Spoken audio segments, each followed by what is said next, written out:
Hello, everybody. This is the Earful Tower podcast. Today, we're talking about the most fitting thing to see in each arrondissement of Paris. Who better to explain it than Bertrand? Oula, bonjour. Bertrand, ça va? Merci, yes. It's been a while since we've talked. It's been a few years. Hasn't it? Yeah. And it went quickly. How you doing? Very well, very well. Happy to see you again. I'm happy to see you too. Are you still the expert with your finger on the pulse of everything in Paris? I hope so. Yeah. I hope so. Well, we're going to put you to the test. And I feel like, I think we're going to jump right into it. And the idea is you've come prepared with something that somehow is fitting for each arrondissement. Yeah. And then you're going to explain why people should go visit it, basically. Sure. And the idea is if you're at home and you haven't heard of some of these things, there'll also be explanations of the arrondissement. So you'll know sort of what you're getting into, where you might be staying, that kind of thing. The idea is you're going to learn Paris a little bit, even if you haven't heard of the things that you're... What kind of things have you got? Have you gone offbeat? For some, yes, when they are offbeat neighborhoods. For some, really fitting, there will be some surprises. Okay, good. And in terms of what Bertrand does in Paris, my private Paris, we'll be talking about it at the end. But as I said, his finger is on the pulse of this city. And if you want anything to do with travel, tips, itineraries, tours, you're the guy that people should be coming to. That's right. More on that in the end. Shall we start off with a little bit of music?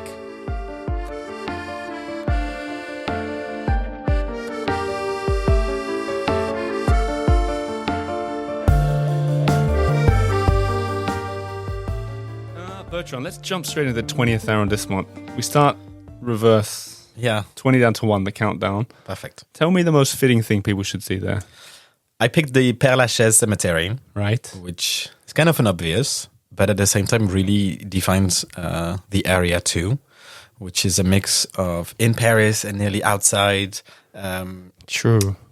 Yeah, it's on the edge. It's on the edge. The 20th is a district where you find all kinds of people. You have, kebab shops, and at the same time, you have beautiful villas in the Campagne à Paris. You have, hipsters going in, and at the same time, a lot of social housing. So it's mixing everybody. And the Père Lachaise is where the whole neighborhood revolves around. Yeah. So, good tip. Favorite grave in there? Oh, Héloïse and Abélard. Oh, yeah. I'm a romantic. Yeah, I knew that already. Haven't changed. Let's get through these first ones real quick, I think. So let's jump to the 19th district. So the 19th, I picked La Moussaïa. You know it? I think so. Yeah. But I don't think I could, if it was a prison lineup or a police line, I couldn't draw it. Is it like a street or a neighborhood up on the top of the... It's both. It's a neighborhood around a street called Moussaïa Street. And it really defines the 19th because it's the only arrondissement in Paris where you will find nearly 500 townhouses. So they're all small houses. They were built in the late early 1900s. Right. For a working class and emerging middle class. And so it's really houses. And you walk around this area and feel you're really somewhere else. Mm-hmm. I find that a lot of Paris is like... Do you think that a lot of things in Paris is like you won't feel like you're in Paris? Yes. Do you know what I mean? I see what you mean. A lot of people will tell you it's great because it feels like you're not in Paris. Yeah. I didn't say it's great because you don't feel like in Paris. I said that's what is. Yeah, I was putting words in your mouth. It's what is it like a word from? It's not a French word, huh? Moussaïa? No, it's an Arabic word. Why? Do you know? It's the area is named after the street La Moussaïa. I think La Moussaïa was a neighborhood in Algiers. Okay, there you go. Yeah. Jumping over to the 18th district, northern Paris. Yes. Well, this one is so obvious that I couldn't pick the Sacré-Cœur in Montmartre. It's too obvious. You couldn't? Okay. No, I couldn't. Okay. I have to surprise you. And the listeners too, because Sacré-Cœur is too obvious. You've said it twice now, so you've got it in. You've got it in Sacré-Cœur, okay. But actually, if you go away from it, in Montmartre, a place I love very much, it's a small dead-end street. It's called Villa Léandre, and it has great view towards the hill. At the same time, it's super quiet. Here again, it's full of small townhouses, but at a very, very small scale. And you can be on either side of the hill just very quickly. Yeah, okay. So if you want to be on a touristy side of Montmartre, you're there in 2 minutes. If you want to be in the more hipstery side of Montmartre, you just walk down the hill. I've always thought that it would be really nice to live on that little cul-de-sac. Yeah. It's sometimes there's a real estate agent at the end, and I've seen the prices. The Avenue the Junot, yeah, me too. I always stop there. Yeah, it's not going to happen. No. Not yet. Not yet. Yeah. Okay, cool. Okay. Over to the 17th. 17th that was a hard one. Yeah. But I picked a very charming street market. Right. So the street is great, but when the market is there, it changes entirely the face of the street. And it's the Rue de Lévis. Right. It has a beautiful food market. And since the 17th district is quite a residential area, I picked something that is something you do every day. Which that's a good one, because there's very few like touristy things to do. It's like mostly people with families that live there, right? It's a large one. So if you're on Port de Clichy, it's not the same as if you're near the Arch of Triumph, etc. So it's pretty. That's true. Maybe the Batignolles would have been a good fit also, but Market Street, I like it. It's one of the underrated market streets of Paris, I think. It gets overshadowed by its popular... Well, maybe they're coming up in your list. I won't spoil it. No, I won't talk about Rue Claire, don't worry. Okay, spoiler alert. Let's jump into the 16th arrondissement, which is, I've said before, kind of posh. 16th is the definition of posh. Yeah. But it doesn't have to be bad. I picked a small museum that's actually the house of a writer called Balzac. He lived in the 1800s. I guess most of you have heard about him. Mm-hmm. And I think it fits perfectly because the 16th for quite a while was the country. So there was some country homes for rich Parisians. And that house here is surrounded by gorgeous architecture. Yeah. Still, it's a house with a little garden with a view to the Eiffel Tower, and the 16th is great for that also. And you are in between the poshy area of Auteuil, the little bit more groovy, Passy area, and down to the river. Yeah, that Maison de Balzac, it doesn't feel very posh, does it? It doesn't almost belong. Do you know what I mean? Like it feels the neighborhood was built around it. Yeah. It reminds me of sometimes you see like a house that kept saying no to the big developers, like in New York or whatever, and all the skyscrapers come around it, and it just stays this little piece of countryside. It's true, and especially if you know the anecdote, I'm sure you know it already, but that house had 2 doors, one of which was kept secret. It was for Balzac to escape when the bankers were coming in to get money, because he was always indebted by throwing parties, etc. And so now he's one of the favorite writer of all French people. So I still haven't read any of his work. Is that a faux pas? I think I bought one of his books when I went to that museum, but I didn't get around to reading it. We're over to the 15th now, Eiffel Tower territory. Yes. Well, for that one, I was struggling a little bit too, because it's another neighborhood that is really residential. And if you don't mind, I picked another street. No, go for it. I like it. Called Rue du Commerce, which is not a food market, but it's plenty of little shops. It's quite aiming for families. It's a very family-friendly neighborhood. So that's the section I think you have to see if you want to see what the 15th is about. Okay, through to the 14th. The 14th, I picked the Parc Montsouris. Cool. Which is one of the big parks of Paris, but it's very rarely on the map of visitors. I picked it because this is where I kissed my first girlfriend. And I was 18 years old. Oh, really? Yeah, I know. Think she's listening? I don't know. Hang on, that's why you picked it, to recommend it to people around the world. Yes, totally, because it's you can't miss this garden. Yeah. You've been to it. Of course, it's lovely, yeah. It has no crowds. Yeah. However, it has beautiful lake. There are a few eatery places. It's a bit hilly. It feels very...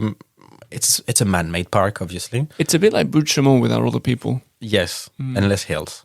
Yeah, true. But it's nice. Yeah, that's a good one. And good memories for some of us. Good memories for half of us at the table here. Over to the 13th. 13th. I picked in the 13th, which is also fairly large. all the outside neighborhoods, 20 to 12, are pretty big. So to define the 13th, I picked the smaller neighborhood within it called the Butte-aux-Cailles, which is a great place to go out. A lot of restaurants, a lot of street art also. And it's in between the old 13th district with lower buildings and the Place d'Italie with the very tall high rises, which are quite antagonistic, but define the 13th district equally. Yeah. Okay. Almost halfway. 13th done, 12th. 12th. What's something that represents the 12th we can all go and find? For me, the 12th is the neighborhood you cross when you arrive from Eastern Paris. Yep.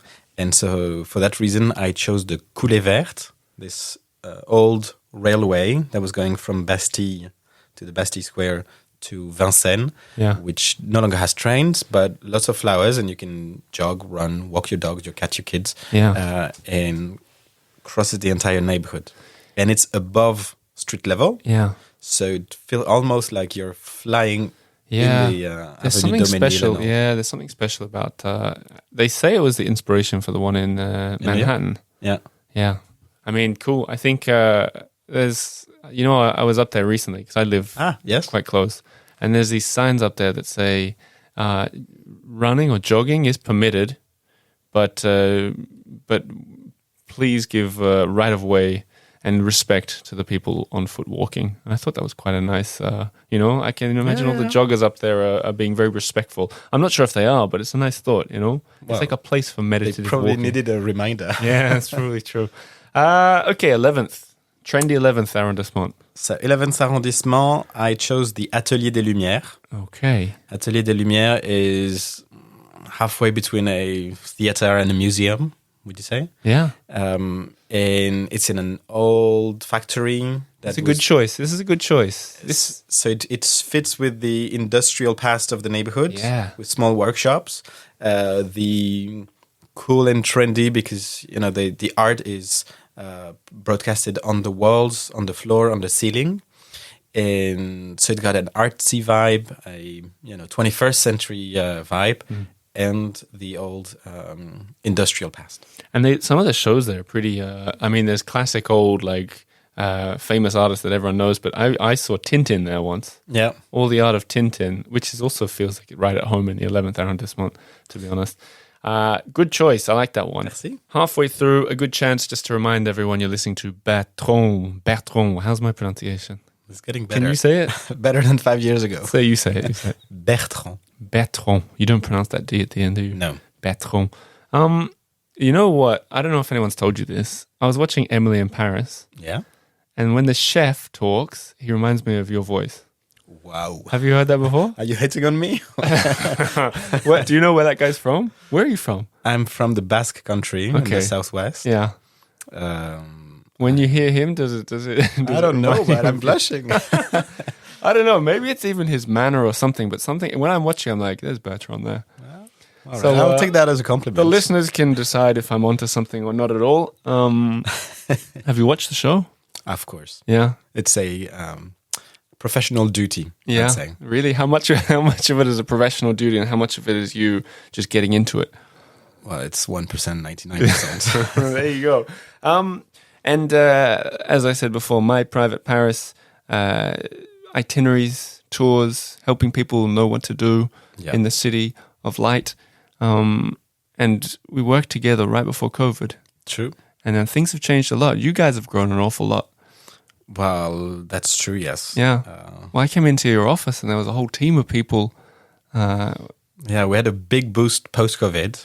Interesting. And it's growing since then. Right. So that's great. But Marie and I, we still do tours because that's why we are in this business in the first time, in the first place. But yeah, it's grown up. And we've grown outside of Paris too, which you haven't. No, that's true. That's something we can talk. That's something we can talk about at the end of the episode. But you've got me. You have got me there. I've really focused on Paris. I always say you have to cross the ring road. Well, we can talk about that. But not now, because now we're in the 10th arrondissement and we're getting ever more central. So let's whiz through this. Something that's very fitting in the 10th arrondissement to see. I think something very fitting in the 10th arrondissement is not to follow the rules entirely. So I didn't pick one, but two sites. Here we go. There are two arches of triumph. Right. Not the big one everybody knows about, but two former gates to enter Paris, built under King Louis XVI. Right. Louis XIV, sorry, in the 1600s. And they are called the Porte Saint-Martin and Porte Saint-Denis. And they are at the crossroad of the street with all the bars and cafes and kebabs, etc., that makes this area very, very nice to visit. Yeah. Also, they're on the boulevard, formerly called the Boulevard of Crime, which is full of theater where every night the husband will kill the lover, etc. It's not a dangerous place when I say Boulevard of Crime. It's because on stage, every night, someone was being killed and you needed to find who was the criminal, etc. Interesting. And so it's this exciting neighborhood, I'd say. Cafes, theaters, and in those small streets around Porte Saint-Denis and Porte Saint-Martin. I always wondered about those big ports, those big city entrances. Do you know, did they have a wall like attached to it as well? Was it it was like a big wall along? I've been listening to you these past years. I know your obsession with the Philippe Auguste wall. Yeah, that's true. That's another wall. Yeah. No, I know it's a different wall, but was this a wall too? Yeah, yeah. From Bastille all the way to Place de la Concorde. There was then another wall. These two gates were on the streets, these old medieval streets, Saint-Denis and Saint-Martin. And so they were monumental gates.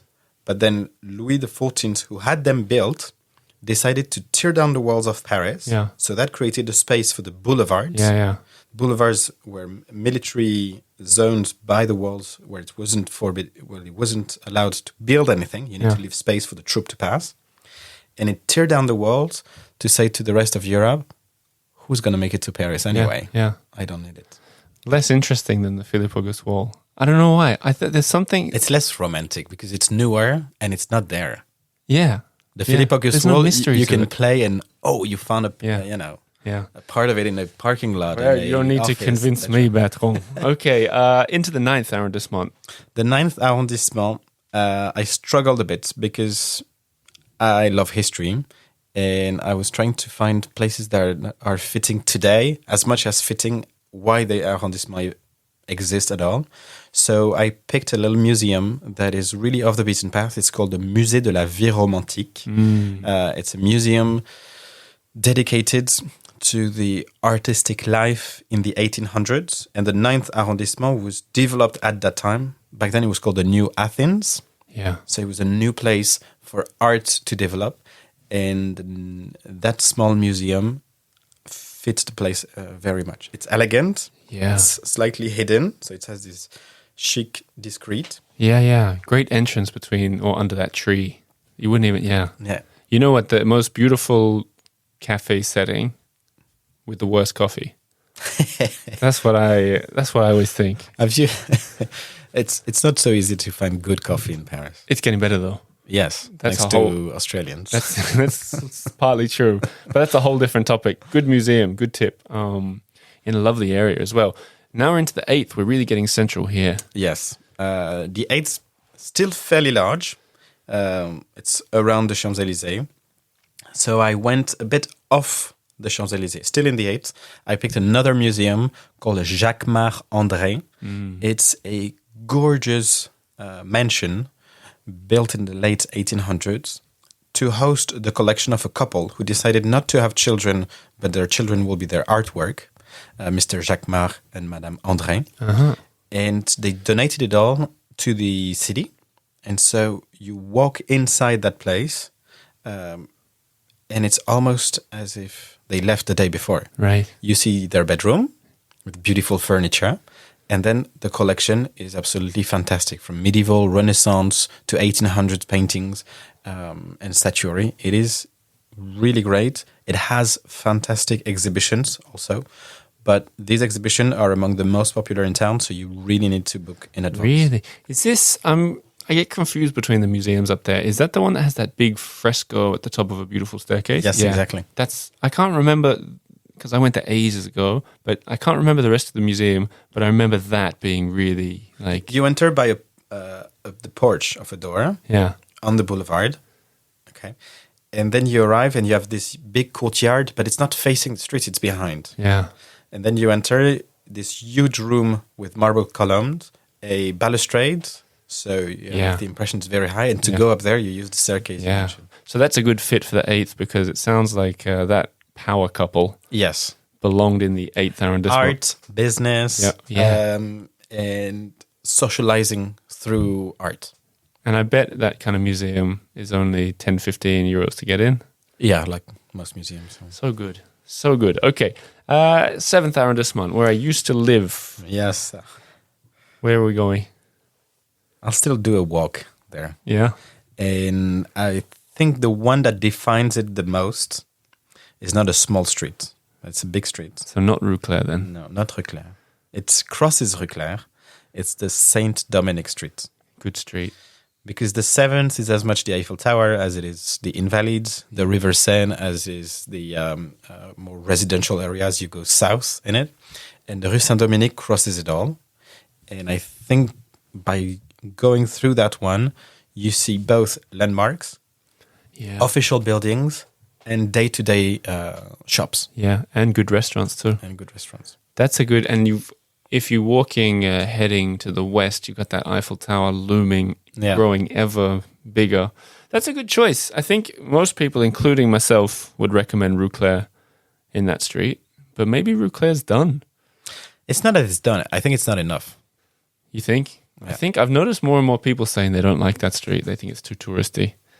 But it's not like it's never been. Yeah. It's always been... I don't think it's true. I think Rue Claire has always been pretty full of people. It's just it represents what Paris is today, much more international, and less of a French-only city. True. I think a lot of people that say that it's too touristy, I used to defend it because I would walk up and down that street every day to drop my son at creche. So I was like, I live there as a local, and I don't think it's too touristy. But I guess, look, each to their own. Do both streets. Yeah. Yeah. I think that in Paris, we love to say that things are too touristy. Yeah. So you feel like you are above that. Yeah. And I think also as a visitor, you don't like to be surrounded too much by other visitors. True. Yeah, true. So maybe that's why. Well, speaking of too touristy, we've got 6 arrondissements left and they're getting progressively more touristy. Yes. So what's fitting for the 6th arrondissement? I picked this church, Saint Sulpice, first church on my list. Yep. Which is in between the Boulevard Saint-Germain that defines the area and the Luxembourg Garden. Yet it's not the Saint-Germain Church, which is nice, but I think the Saint Sulpice gives more to the elegant, intellectual, and kind of showing off a little bit vibe of that district. And is there anything in particular we should see inside that church? You should not see, but you should listen to a organ concert. Yeah, I've been wanting to do this for 10 years. Really? Yeah, I've never done it. I did more than that. I arranged, I had a couple, they were from Canada, and he was an organ player. So I arranged for he to go all the way up into the tribune, I say. Right at the top. At the top, with the organ player of the church, and to see him no way. do a rehearsal. How did you do that? Have you got friends in high places? I don't give my magic. So this is the kind of thing you do at My Private Paris. If people message you, it's not just about, I want to do a walking tour of the 17th. It's more, or is it as much that as it is get me to the organs? It's usually, I'm in town from that day to that day with these people for that occasion. And this is what I like. And then we design an itinerary. Recommend to me. Okay, cool. Fifth arrondissement. Fifth arrondissement. You got excited about the fifth. Yes, because there's a place I love very much. Although with Instagram and all, etc., it's becoming less secret. But it's the and people talking about it on podcasts. Yeah, but I won't give the address. Okay. It's the Arena of Lutetia. Yep. Lutetia being the old Roman names of Paris. And outside of Paris of the time was a big theater was built, and it's been built around with buildings So you have to go through a small door to get to it, but you can actually still see the central arena and part of the stand where the people would watch mostly plays. It was mostly plays. I heard a rumor that they filled it with water sometimes and had water jousting. So what is true, historically true, is that they were doing that in theaters at the Roman time. Yeah. But what is also true is that Paris was not a big city until at the time, I mean. Yeah. And so to do that, you need a lot of money. Yeah. So it's even debated that there ever was a gladiator fight in the Lutis arena, because gladiators were like soccer player of today. They cost a fortune to feed, to train, etc. That's so interesting. I never thought of it like that. Paris was too small, yet too not rich enough, let's say. Wow. For that. I've seen some mock-ups of what that arena looked like, and it really was something. Yes. Really amazing. But most likely for public prayers, for plays and theatre. Yeah. You know, total side note, I was in Provence this summer and I saw water jousting. I actually saw people doing it. In Sète?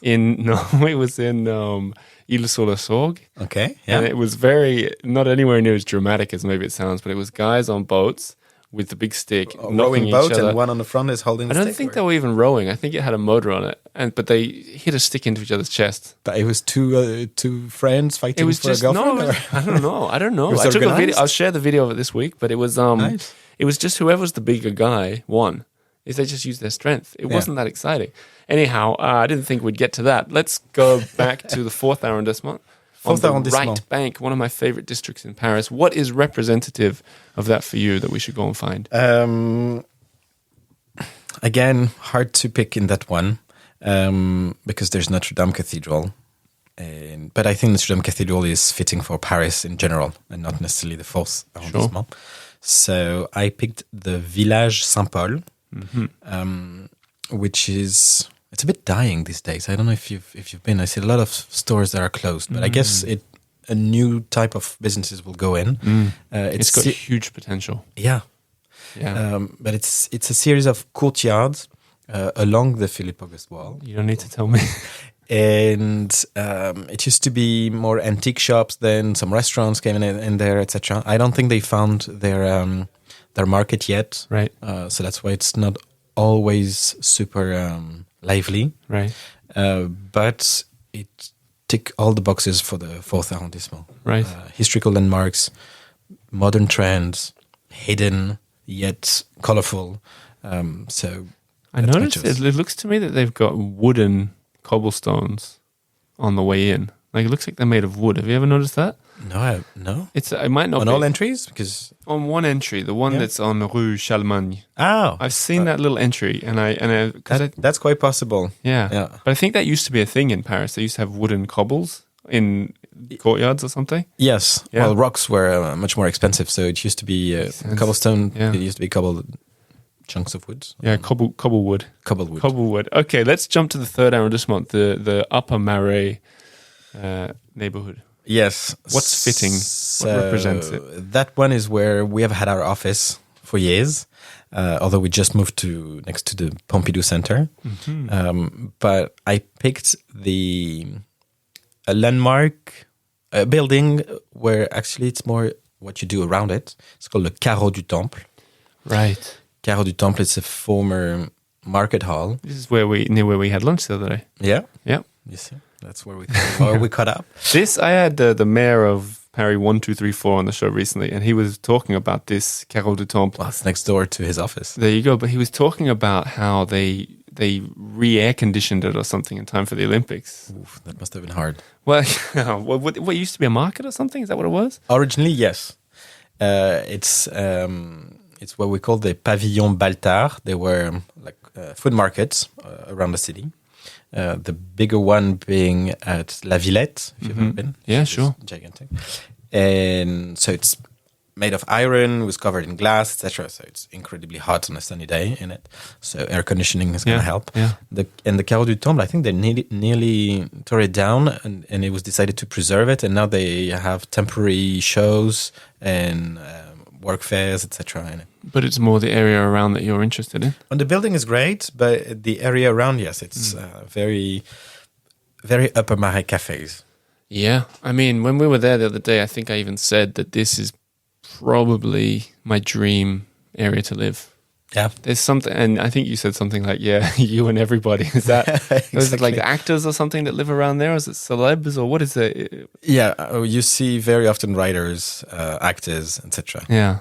Well, it's a very lovely area. It's like the quiet, it's, and you got the bustle of the like République right there. I'll tell you, when I moved to Paris at 18, the day after I turned 18, I was in prep school, very close to that, on the Rue Turbigo, close to the Big Angels.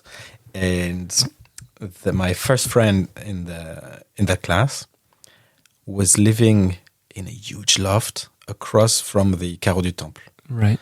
And so it was on 2 levels. There was a sauna. There was a in someone's apartment. Cinema room. Really? Yeah. It was at the ground floor and the basement. I had never seen something like this. Wow.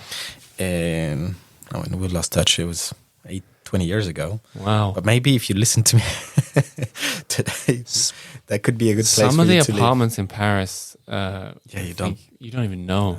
You don't even know. Okay, on to the second and then the first arrondissement. Tell me something in the second that's fitting, that represents the neighborhood. For me, it's almost a ghost neighborhood, the second. It's so small. Yeah. It's stuck between the Opera and the Louvre, which are obviously attracting a lot of people. So for me, the second arrondissement is a place that many people just cross. And it's full of small streets. It's very discreet. So for that, I picked the covered passages, which connect the Louvre from the Palais Royal all the way to Montmartre, if you want to go all that way. You can just keep going through them if you know. Yeah. If you know. If you know that. Yeah. It's most of them, they are in a row. You just need to cross the street. But sometimes it's 2-3 streets on the left, 2-3 streets on the right. Which is there one that you'd particularly recommend for people who are going to get their first taste of second arrondissement passage? I'll take the Galerie Vivienne. Yep. Because to me it's the most beautiful. Mosaics. Yep. The Café Vivienne at the entrance, I think it's so Parisian. Yeah. And it shows the Paris of today. I feel sometimes that the Passage des Panoramas or these ones, they're a bit stuck in the past. Right, when you buy old postcards, etc. It's cute, but they're resting I don't on their think laurels. this will be nostalgia all the time. Yeah. Oh, good one. Okay, I love the Passage, the Galerie Vivienne. Love it. Good choice. First arrondissement, we've made it to the end. What can you recommend? We did it. First arrondissement. So we're in between the Ile de la Cité, the Louvre. So it's ground. It's very royal. So I picked the Palais Royal, which is both. You see it, even though no one knows it's called the Palais Royal, but you see it when you get out of the Louvre. Right. And so it's quite obvious, and it's a state building built to show power, etc. Hundreds of years ago. And if you take the passage on the left, then you get into the garden of the Palais Royal, which again used to be a very, hidden gem of Paris. That was all wasn't there some Napoleon connection there, isn't there? Oh, even before that. Uh-huh. There's a story about Napoleon having lost his virginity in a pleasure house in the garden. Like the French Revolution starting at a cafe with the lawyer Camille Desmoulins standing on a table and talking people into taking arms. Yeah. But it's just so quiet and ground at the same time, which is very hard to accomplish. That's true. It's weird to be in central Paris and being able to sit and have a takeaway coffee in a quiet, where you can whisper to each other and get away with it. I can promise to you that if you're there between 12:30 and 1:30, half of the people there are guides on a break between 2 Louvre tours. Ah, how interesting. I was there once and they were doing a big film, and as I remember, this is years ago now, I said to them, I was like, what are you filming? And he goes, I can't tell you. And I said as a joke, I was like, is it Mission Impossible? Just as a joke. And he went, like he sort of went weird. And then like a year or two later, Mission Impossible had a scene in there. I think I was 50 meters from Tom Cruise. My claim to fame. But good recommendation for the first arrondissement. And that takes us all the way to number 1. How do you think you did? Pretty good. Any in there that you regret? No. I think it fits the district. Yeah. They all have their personality, and as a whole, they make Paris. So no, I think it's a good portfolio. I think it was a solid list indeed. I'll be writing all these out and sharing them. In fact, they'll be in the show notes with links, places to find them, as well as links to My Private Paris, where you can find more from Bertrand and his team. What have we got in store? We're going to be partnering up for the rest of this season. You mentioned before you want to get me on the other side of the périphérique, the ring road of Paris. What are we talking about here? There's more than Paris. And our name is My Private Paris, so, you know. You're talking to yourself. I know, as well. I'm with you in there. But during the COVID break, I and other guides were all friends. We've done so many tours for ourselves outside of the city, going to villages, castles, etc. We realized that's also something we wanted to share. Right. So there's a lot of really cool day trips. You don't have to go too far, but a lot of great day trips to do around the city. Mm-hmm. Again, to see villages that are very picturesque or unusual, to see chateaux, to try some food, to try some wine, to try some other drinks. And I'd like to take you to a few places during that season. Well, I said I'm game. I am game. Can we have any kind of preview of what you're going to show me? The idea being you show me a day trip, I turn it into an episode. Yes. Hopefully people at home say, I want more like that. Sign me up, Bertrand. That's the idea. The first one I want to take you to is the Champagne region. Yep. Because you can't be just drinking it. It's also a crime that I've never done that on this podcast yet. I don't know why I've never done close. it. Yeah. It's been a 45-minute train ride or Really? an hour 20 by car. Yeah. And it's good season because they're harvesting this weekend. Right. And then the bubbles are that's working their magic. Okay. Champagne. Okay. Anything else? Or is it a secret? I'd like to do 2 types of day trips. Some where we just drive outside the city. I'd like to take you to my favorite chateau, which is called Chantilly. Yep. And I'd like also to do day trips by train, because in France we have a huge network of high-speed trains, and in 1 or 2 hours you can be into very, very different cities. So I'd like to take you to Lille, for instance. Okay. Bordeaux, Lyon. We're going to do this? Yeah. Wow. Okay. I mean, you can do that within a day. There'll be a lot of people, I know for a fact, people at home rubbing their hands together in glee, because I've been getting emails for years saying do more day trip stuff. And I don't know why I haven't done it, but maybe for lack of wanting to plan it, you know? So now's your you chance. You need a friend to hold your hand. Luckily, it's a friend who has the same mannerisms as Chef Gabrielle from Emily in Paris, according to me, at least. But I won't kiss you after one date, I promise. I'll play hard to get for 4 seasons. I think that's the idea. But thanks for that list. We'll be sharing that in more detail everywhere. There'll be people who be watching us on YouTube. The episodes are on YouTube now. Hello to the people watching on YouTube. And yes, as usual, I'll be sharing this everywhere. Bertrand from My Private Paris, linked below. I'll be working with them for the rest of this season. Thank you for sharing your knowledge with us. Thank you for inviting me. And have a great week. You too.